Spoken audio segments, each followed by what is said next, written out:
3 दिन 2 घंटे 26 मिनट दूर हैं हम उस इंटरिम बजट प्रेजेंटेशन से। खैर, अब आइए आज के समीकरणों पर, आज की खबरों वाले स्टॉक्स, आज के रिजल्ट, सारा तड़का ऐड कर देते हैं। हर्षदा आपको आपकी स्क्रीन पर रेडी नजर आएंगी। और सबसे, हर्षदा गुड मॉर्निंग। सबसे पहले वेदांता के नंबर्स, ये मेटल कंपनी ने कैसा परफॉर्मेंस रखा? आशीष, यहाँ पर अगर आप ध्यान दें तो परफॉर्मेंस इनका एबिटा लेवल पर ज़्यादा बेहतर दिखाई दे रहा है क्योंकि एल्यूमिनियम बिजनेस उसके लिए कंट्रीब्यूट कर रहा है, लेकिन प्रॉफिटेबिलिटी में थोड़ा सा दबाव है। रेवेन्यू करीब 5% बढ़कर आया है 35,541 करोड़ के आसपास, और एबिटा का आंकड़ा जो मैं मेंशन कर रही थी उसमें करीब 21% तक का इजाफा देखने को मिला है।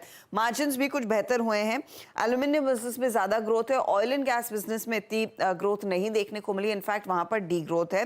लेकिन इस्तेमाल ही में कंपनी का जो है वो डेट थोड़ा सा और बढ़कर आया है, तो वो भी आपने ध्यान में रखना है जब आप इन नंबर्स पर एक्ट करेंगे। ओके, वेदांता की परफॉर्मेंस आपकी स्क्रीन पे, कुछ इफ्स एंड बट्स। ठीक है, परफॉर्मेंस ठीक थी, मार्जिन में बढ़िया एक्सपेंशन था, पर डेट थोड़ी सी पाइल अप होती हुई।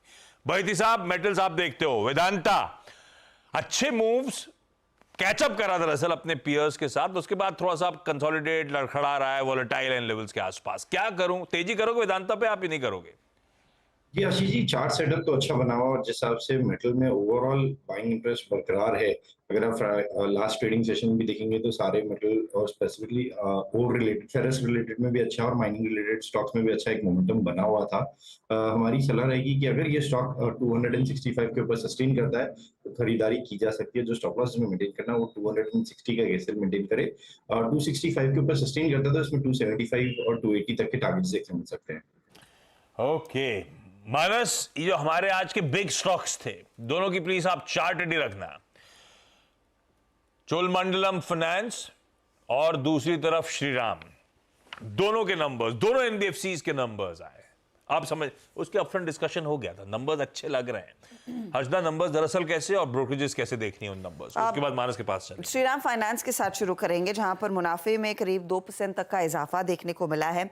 1818 करोड़ का यह फिगर आया है। ब्याज से आय में करीब 17% तक की ग्रोथ, 4911 करोड़ का यह फिगर। मार्जिन जो है वो एक्सपैंड कर रहे हैं, 8.99% ईयरली बेसिस पर मार्जिन में एक्सपेंशन देखने को मिला है।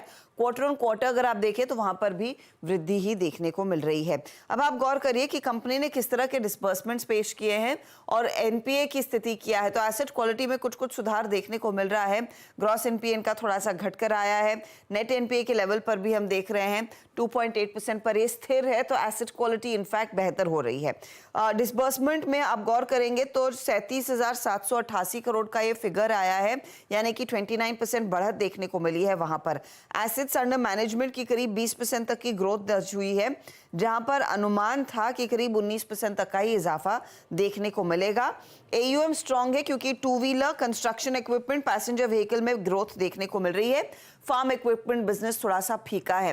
ज्यादातर ब्रोकरेजेस यहाँ पर एक तो पॉजिटिव साइड पर है। मॉर्गन स्टैनली ओवरवेट है, 2700 का टारगेट। नोमरा बाय कॉल दे रहा है, 2700 का टारगेट। एचएसबीसी 2720 के टारगेट के साथ बाय साइड पर है, और सिटी भी कह रहा है बाय करेंगे, 2670 का टारगेट है। तो परफॉर्मेंस इनका अच्छा। अब आते हैं चोला इन्वेस्टमेंट पर। चोला के केस में ब्याज से आय और मुनाफे का आंकड़ा आपकी स्क्रीन पर आएगा, जहां पर हमने देखा है मुनाफा 27% बढ़कर आया 872 करोड़ पर। 42% तक का इजाफा ब्याज से आय में देखने को मिला है, 2566 करोड़ का ये फिगर है। साथ ही साथ आप गौर करिएगा एनआईएम्स बढ़कर 7.4% पर आए हैं। यहां पर आपको ध्यान देना है क्वार्टर ऑन क्वार्टर आधार पर ये स्टेबल हैं। ग्रॉस एनपीए में कुछ बेहतरी, नेट एनपीए हल्का सा फीका पड़ रहा है, लेकिन ईदर वेज ये ज्यादा डिविएशन नहीं है। ये इनफैक्ट कंट्रोल में है सिचुएशन। एसेट्स अंडर मैनेजमेंट में इजाफा है, 36% तक की वृद्धि देखने को मिली है। न्यू बिजनेस में डिक्लाइन है, लेकिन कंपनी कह रही है होम लोन के डिस्बर्समेंट्स क्वार्टर ऑन क्वार्टर वीक भी नजर आ रहे हैं। एमएसएमई और व्हीकल बिजनेस में स्ट्रॉन्ग डिस्बर्समेंट्स देखने को मिले हैं। इस पर ब्रोकरेजेस की क्या राय आ रही है वो भी आपकी स्क्रीन पर आ जाएगी। लार्जली परफॉर्मेंस इनका मजबूत है, लेकिन अगर वो लेकर आए ब्रोकरेज रिपोर्ट्स प्लीज डायरेक्टर साहब, तो वहां पर भी कुछ कुछ टारगेट्स में बदलाव है, लेकिन एक सुर में कई सारे ब्रोकरेजेस ने ये कहा है कि वैल्यूएशंस इस कंपनी के थोड़े से अब महंगे हो चुके हैं, तो करंट लेवल्स पर इतना आउट परफॉर्मेंस ना देखने को मिले, लेकिन नंबर्स को लेकर ये संतुष्ट है। नंबर्स दोनों के अच्छे। श्रीराम फाइनेंस की एसेट क्वालिटी इंप्रूव हुई, एनआईएम्स में बढ़िया एक्सपेंशन था, डिसबर्समेंट्स क्यू ऑन क्यू बढ़िया जम दिखा रहे थे, और चोलामंडलम के disbursement decent, NIMs Q on Q intact 7.4% पे। एसेट क्वालिटीज की भी इंप्रूव हुई। दोनों नंबर से मोटा मोटी कंप्लेंट नहीं है, पॉजिटिव ज्यादा है। ऐसे में मानस, किसी पे ट्रेड लोगे, किसी में तेजी करने का मन? तो अगर दोनों को देखिए कंपेयर करें आशीष जी, तो आई थिंक श्रीराम फाइनेंस में खरीदारी करने की राय रहेगी। स्टॉक ने पिछले अगर हम 5-6 दिन देखें तो 2 बार 20 मूविंग एवरेज पे सपोर्ट लिया था। हालांकि लास्ट डे पे हाई लेवल पे थोड़ी प्रॉफिट बुकिंग जरूर देखने को मिली थी, लेकिन एक फ्लैग पैटर्न बन रहा है और मैं उम्मीद कर रहा हूं कि फ्लैग पैटर्न का ब्रेकआउट देखने को मिलेगा और 2410 की तरफ स्टॉक जाने की कोशिश करेगा। तो करंट लेवल्स पे एक पोजीशन ट्रेड लेना चाहिए, जहां आपके स्टॉप लॉस 2250 के नीचे रहेंगे और टारगेट 2410 के आसपास करेंगे। ओके, ये है भाई ये दोनों नंबर्स पे बातचीत। सतपुते साहब, सन फार्मास्यूटिकल्स का चार्ट रेडी रखना आप। इस सीरीज की शुरुआत से आप नहीं, पिछले हफ्ते से काफी फार्मास्यूटिकल की अपन ने चर्चा कर रखी है आपसे। सन फार्मा की दरअसल जो आम है, टैरो फार्मा, जिसको पूरी तरह से अब अधिग्रहण करने की तैयारी हो रही है, उसके रिजल्ट्स आए तो आम के रिजल्ट्स रिफ्लेक्ट करेंगे जब कंसोलिडेटेड नंबर्स आएंगे सन फार्मा के आगे, इसी हफ्ते आने हैं। हजदा और टैरो की परफॉर्मेंस कैसी रही? सेल्स में इंप्रूवमेंट है, करीब 13% का इजाफा देखने को मिला है साल दर साल। ये नंबर्स मैं आपके सामने पेश कर रही हूँ। $157 मिलियन के आसपास तक का वो फिगर उभर कर आया है वर्सेस $139.2 मिलियन। ऑपरेटिंग इनकम भी करीब $15 मिलियन के ऊपर निकलती हुई दिखाई दे रही है, जहां पर पिछले बार ये करीब $1.3 मिलियन के आसपास थी। मार्जिन्स 1% से बढ़कर करीब 10.8% पर आए हैं। नेट इनकम में भी इजाफा है। तो कुल मिलाकर परफॉर्मेंस इनफैक्ट डिसेंट है टैरो का।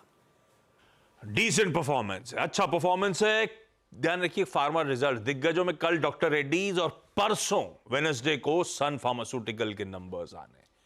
सिप्ला पिछली बार भी हुआ था, सिप्ला के नंबर्स पहले आते हैं। उससे मार्केट ने एक एक्स्ट्रापोलेट किया था कि बाकियों के भी जो जेनेरिक यूएस बेस्ड जेनेरिक कंपनियां, उनके नंबर्स भी अच्छे आने चाहिए। क्योंकि जो बिग 3 हैं, सन फार्मा, सिप्ला और डॉक्टर रेड्डीज, तो उसमें नॉर्मली ऐसा बहुत कम होता है कि एक के नंबर्स बहुत अच्छे और बाकी के खराब आ जाए। सिप्ला करेक्ट हुआ, ऑब्वियसली नंबर्स के बाद भी पोजीशनिंग हो गई थी, लेकिन मेरे ख्याल से मार्केट अभी एक्सपेक्ट करेगा कि शायद डॉक्टर रेड्डीज और सन फार्मा, इनके भी नंबर्स अच्छे आने चाहिए। नंबर्स अच्छे आने चाहिए, स्टॉक कैसे बिहेव करेगा वो अपनी अलग कहानी है। सिप्ला भी आज रडार पे, उस पर अभी आता हूं, चर्चा करता हूं, बात छिड़ी गई है तो। लेकिन पहले सन फार्मास्यूटिकल्स, भाई सतपुते साहब, कैसा चार्ट्स पे प्लेस नजर आता है? आम के नंबर्स तो डिसेंट है। आशीष जी देखिए, अगर आप सन फार्मा का चार्ट देखें तो यहाँ पे क्लियर आपको अप ट्रेंड दिखता है। एट द सेम टाइम जो हम लोग सिंपल मूविंग एवरेज देखते हैं 10 डीएमए का, ये 10 डीएमए के ऊपर सस्टेन कर रहा है। जो भी डिप मिलता है 10 डीएमए का सपोर्ट लेके ये घूम जाता है। तो मेरे हिसाब से चार्टिकली 1350 ये इसका इंपॉर्टेंट सपोर्ट है। जब तक ये 1350 के ऊपर मेंटेन करता है तब तक स्ट्रेंथ बनी रहेगी। और मुझे लगता है इसका जो एक टारगेट सेट किया है हमने 1500 के आसपास, मुझे लगता है ये 1500 की तरफ जा रहा है स्लोली एंड स्टेडीली। रही बात ब्रेकआउट की, तो देखिए इसके लिए जो ब्रेकआउट होगा वो रहेगा 1400। एक बार ये 1400 को पार करेगा, फिर मुझे लगता है बड़ी रैली मिलेगी 1500 तक। So it's a by about 1350। आपका स्टॉप लॉस 1330 का पोजिशनली मेंटेन करें। ये कहानी है भाई साहब सन फार्मास्यूटिकल्स की। सिप्ला रडार पे, सिप्ला में प्रमोटर ने स्टेप डाउन करा है। हर्षदा, अपडेट्स क्या हैं सिप्ला की? एक्चुअली यहाँ पर समीना हमीद ने दरअसल इस्तीफा दे दिया है। वाइस चेयरमैन थी कंपनी की और ये बेसिकली कंटिन्यू करेंगी नॉन एग्जीक्यूटिव डायरेक्टर के तौर पर, और इवेंचुअली जब रोटेशन में रिटायरमेंट की बारी आएगी वो रिटायर भी करेंगी। ये बेसिकली प्रमोटर प्लान का एक लार्जर हिस्सा है। कई सारे लोग ये सवाल पूछ रहे थे कि जो स्टेक सेल कंपनी पेरेंट यहाँ पर प्रमोटर्स करना चाहते हैं उससे क्या तार जुड़े हुए हैं। तो जो बयान आया है कंपनी की तरफ से वो यही है कि कंपनी बेसिकली प्रोफेशनल्स की तरफ से ही मैनेज की जाएगी। promoters would like Cipla to be modeled on conglomerates such as Tata। ये इनफैक्ट उनकी तरफ से बयान आया है। और स्टेक सेल से जुड़ा हुआ कोई तारा आपने नहीं देखना चाहिए, जो समीना हमीद ने स्टेप डाउन किया है। तो ये क्लैरिफिकेशन जरूर आई है। अब देखते हैं स्टॉक कैसे रिएक्ट करता है। बिल्कुल इंपॉर्टेंट क्लैरिफिकेशन है वैसे, क्योंकि लोग बहुत जल्दी तार जोड़ देते हैं। पहला पढ़ के तो मुझे भी लगा था ये कुछ तैयारी, फिर नीचे फिर उसने क्लैरिटी। हाँ, वो क्योंकि ये फैमिली भी मतलब हमीद फैमिली जनरेशन से चली आ रही है ये सिप्ला, वो उनकी ओनरशिप, तो वो बीच बीच में उनके रोटेशन चलते रहते हैं। इसको आप इससे जोड़ के ना चले, क्योंकि मेरे ख्याल शायद से एक ही सीरियस प्लेयर रह गया था टोरेंट, वो भी शायद उसके बाद बैकआउट कर गया था। तो मुझे लगता है कि ये शायद अभी के लिए नंबर्स के हिसाब से आपको रैली करनी तो करें अलग से, लेकिन ये सोच के नहीं कि इसका मतलब है कि डील हो जाए। बिकने की तैयारी हो रही है नहीं। अच्छा सिप्ला बहुत अच्छे मूव्स के बाद थोड़ा सा पस पड़ा है। कविता जी चार्ट्स पे कैसा प्लेस्ड? सो आशीष जी अपनी 10 EMA पर जाकर क्लोजिंग दिया है काउंटर। 3.25% का गिरावट हमने ऑलरेडी देखा इस काउंटर में। मुझे लगता है यहाँ लिटिल प्रीएम्प्ट करूं तो एक सपोर्ट दिख सकता है काउंटर को। सो अंटिल काउंटर 323 के लेवल को होल्ड किए हुए है, मुझे लगता है जिनकी पोजिशनिंग है वो होल्ड करें और बाय ऑन डिप्स का अप्रोच रखना चाहिए काउंटर पर। अच्छा एक स्टॉक और है सचिन, देखी क्या फाइटर? जी आशीष जी, कैसी लगी?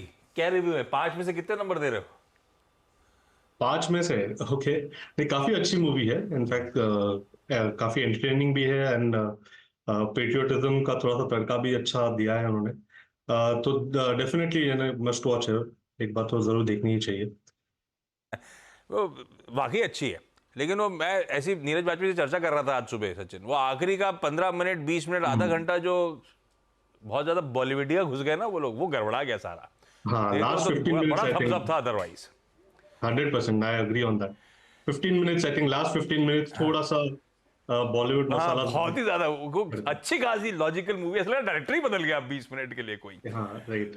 सचिन पीवीआर इस मूवी की रिलीज से पहले थर्सडे को थमने की कोशिश कर रहा था। एक्सटेंडेड वीकेंड में पता नहीं किस तरह कलेक्शन हुए। चार्ट्स पे कैसा प्लेस पीवीआर? तेजी करोगे? थमी है गिरावट या नहीं? एटलीस्ट ये कंफर्मेशन आ रहा है या नहीं आ रहा? देखिए यहाँ पर काफी दिनों से यहाँ पर शॉर्ट पोजीशंस ही नजर आए थे थ्रू आउट जनवरी सीरीज। यहाँ पर शॉर्ट बिल्टअप ही था, बट कहीं जाकर 1400 के आसपास का जो एक स्विंग बना था, 1450 के आसपास एक एलिवेटेड सपोर्ट बना उसके बाद, तो मुझे लग रहा है एक अच्छा पॉजिटिव डाइवर्जेंस इफेक्ट इस पर्टिकुलर स्टॉक में नजर आना चाहिए during this series. Overall expectation तो यही है कि 1550 तक की एक रैली बन सकती है, बट ये एक पुल बैक रैली हो सकती है। तो यहाँ पर मुझे लग रहा है थोड़े से अगर किसी के शॉर्ट पोजीशंस है तो कॉशियस रहने की सलाह होगी। ऑन द कॉन्ट्ररी आज के सत्र में ही इनफैक्ट अगर 1480 का लेवल निकल जाता है तो आई थिंक एक अच्छा विकल्प बन सकता है ऑन द पॉजिटिव साइड। तो 1550 1560 के टारगेट्स के लिए यहाँ पर लॉन्ग पोजीशंस बनाने की सलाह होगी 1440 के स्टॉप लॉस के साथ, बट कंडीशनल बाय करना है आपको 1480 के ब्रेकआउट के बाद। परफेक्ट है ये है। अच्छा एचएसबीसी की रिपोर्ट आई हुई है पीवीआर आइनॉक्स पे, बुलिश हैं वो, ये कहते हुए कि जो कंसर्न्स हैं बॉक्स ऑफिस फ्लक्चुएशंस रिलेटेड या लोअर एडमिट्स, वो सब अब शेयर प्राइस पे रिफ्लेक्ट कर रहा है। बिजनेस फंडामेंटल शायद स्टेबलाइज हों और वापस हरे में लौटते हुए नजर आए, इसीलिए वो अब इन लेवल्स पे कह रहे हैं खरीदारी करने का मन और 2140 के लक्ष्य हैं। अब आइए वायदा बाजार के बाकी के नंबर्स हमने कुछ डिस्कस कर लिए जो बचे हुए हैं। SBI cards, AU small finance bank, even retail जो बहुत ज्यादा चर्चा करता है आईईएक्स। हजदा नंबर्स कैसे? एसबीआई कार्ड्स मुनाफे में करीब 7.8% का इजाफा है। 549 करोड़ के आसपास ये फिगर आया है, बढ़कर आया है। 32% रेवेन्यू में ग्रोथ देखने को मिल रही है। अगर आप देखिए इनकी कैपिटल एडिक्वेसी रेशियो 18.4% पर है। टियर 1 कैपिटल करीब 16.3% पर रखा है। कार्ड्स के बिजनेस में 1.85 करोड़ का आंकड़ा कंपनी ने डिटेल शेयर किया है। 16% का इजाफा उस लिहाज से देखने को मिल रहा है। साथ ही साथ आप देखिएगा क्वार्टरली स्पेंड्स की सिचुएशन क्या है। Quarterly spends year on year 40% बढ़े हैं, क्वार्टर ऑन क्वार्टर 22% तक का इजाफा बनता दिखाई दिया है। कार्ड रिसीवेबल्स में भी इंप्रूवमेंट है, 26% का इजाफा उधर एनुअलाइज बेसिस पर, 8% की ग्रोथ है क्वार्टरली बेसिस पर। Market share in spends company का एनुअल बेसिस पर करीब 18.9% पर आया है, ये घटा है 19.2% पर है, यानी कि वो स्थिर है दरअसल क्वार्टर ऑन क्वार्टर आधार पर। आप आईएक्स पर भी बात करेंगे तो मुनाफे में करीब 19% तक का इजाफा देखने को मिला है। 92 करोड़ का वो फिगर है। रेवेन्यू 15% बढ़कर आया 115 करोड़ के आसपास। एबिटा में 19% तक की ग्रोथ देखने को मिली है, 98.8 करोड़ के आसपास तक का वो फिगर है। मार्जिन्स थोड़े से एक्सपैंड हुए हैं, करीब 2.5% का इजाफा देखने को मिला है। यहाँ पर कंपनी बेसिकली कह रही है कि एवरेज वॉल्यूम करीब 16% बढ़कर आ रहा है, 16-17% तक का इजाफा देखने को मिला है। और एक अनोमली थी जो डे अहेड मार्केट और डे अहेड कंटिंजेंसी की, वो पूरी तरह से ख़त्म हो चुकी है। तो ये भी एक स्टॉक जिस पर आपकी नज़रें होनी चाहिए। ये रखिए भाई सारे स्टॉक्स रडार पे। एसबीआई कार्ड्स स्लिपेजेस Q3 में एक्सपेक्टेशन से ज्यादा, मैनेजमेंट कह रहा है एलिवेटेड क्रेडिट कॉस्ट 2 और तिमाहियों तक देखने को मिलेगी और कब तक नॉर्मलाइज होगा उसके ऊपर कॉन्फिडेंस नहीं है, इसीलिए ब्रोकरेजेस डाउनग्रेड कर रही हैं स्टॉक को, चाहे वो मॉर्गन स्टैनली हो चाहे वो इनक्रेड हो, सबके एसबीआई कार्ड पे या तो डाउनग्रेड या रिड्यूस के कॉल आते हुए। और मयूरेश सही कहा था सुबह धीरज वाजपेयी ने, जब से लिस्टिंग हुई है इसने आज तक लिटरली कमा के नहीं दिया है, सरदर्द बढ़ते ही चले जाता रह रहे के स्टॉक का। आप लोग क्या कर रहे हो एसबीआई कार्ड्स पे? नहीं, अभी तो वो खरीदने की सलाह नहीं है। आई थिंक 2 चीजें, एक जो कंपटीशन इंटेंसिटी है Ashish ji from other banks as well, I think that is expected to remain very very high. और दूसरा आई थिंक जो क्रेडिट का इश्यूएंस का एक मामला है, एक्सपेक्टेशन यही है कि एक स्ट्रक्चरल टेलविंड जो है सेक्टर को है कि they will be a lot more issuances अगले कुछ सालों के लिए। बट जो एक धारणा होती है in terms of unsecured credit और इसके लेके जो कंटिजेंसीज आ सकती है, इसमें थोड़ी दिक्कतें आ सकती है। तो हमें लगता है I think not at this juncture, I think रुकेंगे हम लोअर लेवल्स वगैरह बेस बनाते हैं। ओके, ये है एसबीआई कार्ड। चलिए चार्ट्स पे डिस्कस करूंगा जब बाजार पे खुल जाएगा, देखते हैं किस तरह का रिएक्शन आ रहा है। लेकिन एक और जिसकी बहुत चर्चा होती है, लिस्टिंग एक्सपेक्टेशन से बहुत बेहतर हो गई थी, हाल फिलहाल की टाटा ग्रुप की जो लिस्टिंग हुई थी, टाटा टेक्नोलॉजीज। नंबर्स कैसे रहे? गाबा सर आप चार्ट रेडी रखना टाटा टेक्नोलॉजीज के। बहुत लिस्टिंग ऊपर हुई थी उसके बाद करेक्ट हो रहा है गाबा सर, नंबर्स कैसे रहे हर्षदा? रेवेन्यू फ्रंट पर ज्यादा कुछ आतिशबाजी नहीं है, करीब 1.5% का इजाफा रेवेन्यू में देखने को मिला है, 1289 करोड़ पर आया है। मुनाफा 6% बढ़कर आया है। मार्जिन्स में इंप्रूवमेंट है, 16.3% का मार्जिन 18.3% पर आ चुका है। डॉलर रेवेन्यू में आप देखेंगे करीब 1% तक की ग्रोथ है क्वार्टर ऑन क्वार्टर, और कांस्टेंट करेंसी बेसिस पर 5.8% की ग्रोथ देखने को मिल रही है, लेकिन ये ईयर ऑन ईयर है। डील मोमेंटम मजबूत है, 5 डील इन्होंने जीती है इस पर्टिकुलर क्वार्टर में।